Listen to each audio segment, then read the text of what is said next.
Hello, traders. FX Pip Collector here. Today is Monday, April 15th, and I'm going to be analyzing the US dollar yen starting on the monthly, working my way down to the 1 hour time frame for the full top down analysis.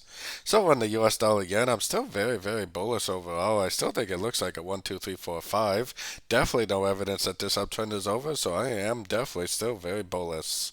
Going down to the weekly time frame, my next area of support or resistance is the 100% Fibonacci extension, which is right around the 155 area flat.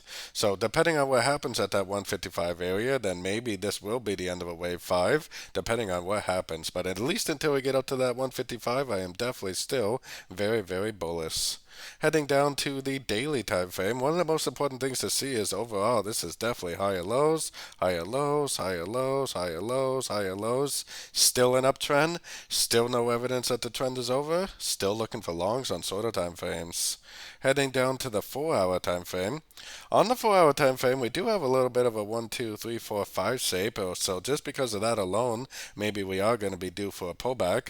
And if it does go down and break structure, I would start looking for shorts at that point. But until that happens, I'm definitely looking for longs because this could make another higher low, and keep on going up towards that 155 area. So taking it down to the 1 hour time frame, on the 1 hour time frame, we should be putting our Fibonacci retracement on this last push up right here.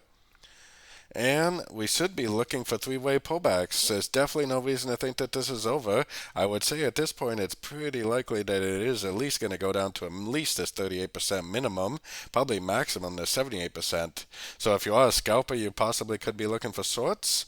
I personally am waiting for three ways down. I'm waiting for an A, a B, and a C shape down to a Fibonacci level with a nice engulfing move to the upside to go long again for the continuation of the uptrend.